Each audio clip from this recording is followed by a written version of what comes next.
Good day, ladies and gentlemen. A great way of improving your skills and making flat water sessions more interesting is by setting little challenges for yourself. Right now I'm out on a flat water session on the test, and as you can see, there are all of these old mooring posts in the background. I saw them and I thought, let's use those for a bit of slalom. So trying to be really precise, trying to cut really fine between the poles, slaloming between them. Interestingly, these rows going up here are in line with the ingoing and outgoing tide. Makes good sense, you want your boats to lie with the tide, much easier to do it in straight lines that way. These final ones are in little pairs, like this. And the gate of them sits across the tide. And there's not much flow, but it's actually surprisingly hard to come through cleanly. So I'm going to chuck you on my head and we're just going to talk through making this a fun slalomy flat water session. Let's go. All right, so to start with, I'm just going to go up this line and back down that line, weaving my way in between, and I want to cut as fine a margin as I can on every single pole. I want to be really, really close without touching. And that means I have to think really carefully about stroke placement, like that.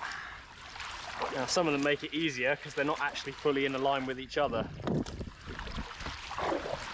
which means that you can almost draw a straight line between them without having to turn too much. But that's not going to be the case the whole way, as you can see. So much of it is about thinking really carefully about that stroke placement. Where am I planting the strokes? And sometimes it works out that you can leave a stroke really close on the same side as the pole, and at other times you have to think about doing a little double stroke because they're not even distances apart. That was close. But it's fun, especially, I mean, at the moment I'm at kind of a very comfortable cruising speed, but on the way back down on that second row, we'll try and up the pace a little bit and just see what impact that has. Round the final pole, here we go. Start bringing up the pace, get myself sat nice and upright, using my feet. That's another thing. Oh, there's that explains a lot. There's an X pole just there. That's why the gap between these last two was so big. Whoop. Yeah, perfectly in halfway between the two, look here. Okay, here we go. Oh, someone's fishing lure wrapped around it, lovely.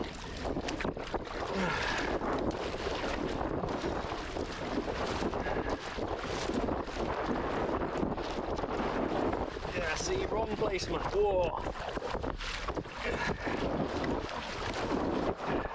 Oh, that algae on this one's so pretty, look at that. Wow.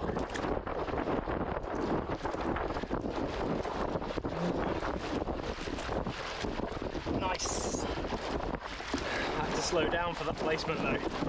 Sometimes it's just not worth trying to get that placement in. You've just got to go for the double. There we go. Pleased. Not tapped a single one yet.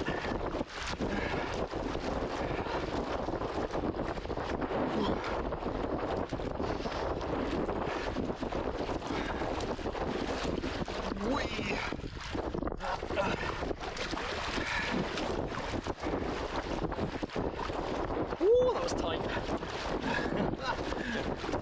Oh, this is so satisfying though. Okay, and now comes the hard bit.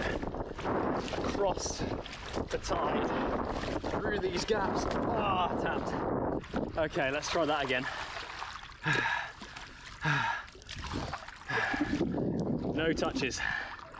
No touches. Hard coming in at an angle. I think I overthought it. I tried to get some strokes in between. It just caught me out. You can see there's a little bit of flow just from the bubbles. Not loads, but it's enough to really catch you out, and these get narrower. They're not the same distance apart each time. No, little hip tap there.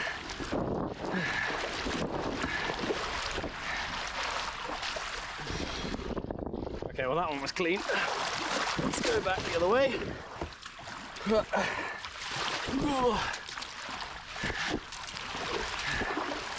This middle one's the narrowest. There we go, that was clean.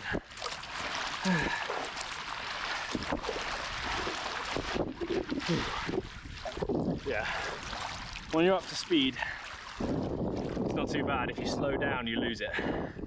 Man, look at this algae. It looks like some kind of 60s flower power wallpaper. Crazy. Absolutely amazing colour. Going through those gaps, not too hard once you're up to speed. I'm trying to devise a way. I think I'm going to use these gaps and also the first set of poles out to the left and see if we can do some kind of thing where you have to go through and then loop around the next one and come in. I wonder whether that might increase the challenge. Let's give it a try.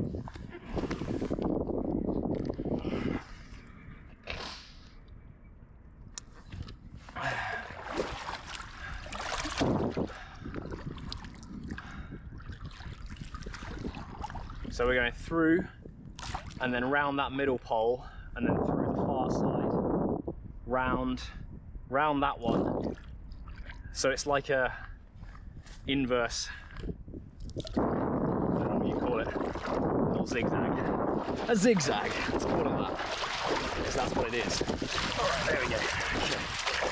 Now I want to be tight on this, turning round. Ooh, that was nice. Okay. And we're going through here this way, and then round. I don't know if we're going to get round that one. That's too close to the wall.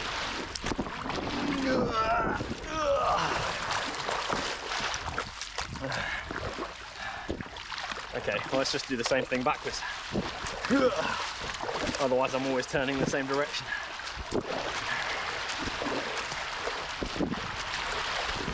Ah, little tap. Little tap, shame. Okay, through this one, round that one, and then back to the middle. Whoa, just held it. Yes, stoked on that.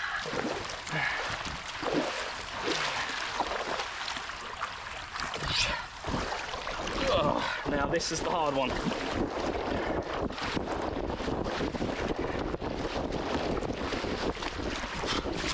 Oh, little tap, two little taps.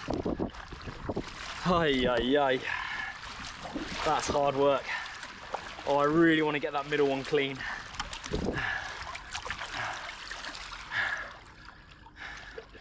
Effectively like coming from around and in there. Okay, let's just do that. Through the middle, through that one, on the far side, around the back corner pole there.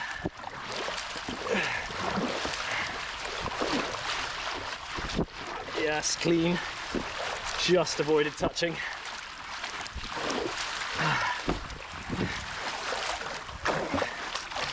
Ladies and gentlemen, if you're enjoying watching me struggle with this, then please do drop a like down below and comment any other challenges that you love to include in your flat water practice to make it more fun.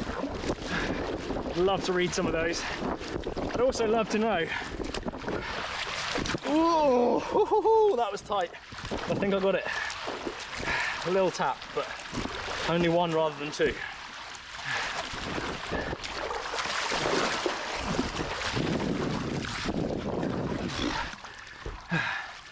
If you're enjoying watching this, then two things I'm wondering. Would you be interested in watching me try slalom properly? Because it's something that I've wondered about doing for a while and might like to give it a go. And the second thing, given that I'm having to do lots of strokes on the same side at the moment, is that I'm really intrigued to give C1 a proper go. I've done a little bit of it, C1 playboating, and a tiny bit of use of a C1 slalom boat. Oh no. But no real long experience. And I'd quite like to have a go at, firstly, converting a C1 creek boat, and then two, learning to get really good at it. I've always enjoyed C1 when I've tried it, and I would really like to pursue it a bit further. If those are things that you would like to see, then please do let me know in the comments.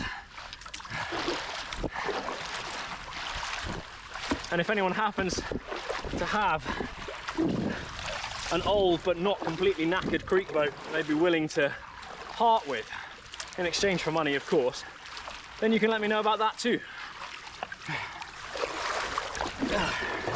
Right, this time, here we go, come on.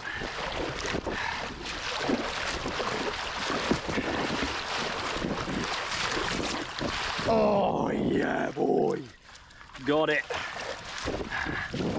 Oh, that was what I hoped for. I mean, it is so much about the angle of approach, isn't it? If you come in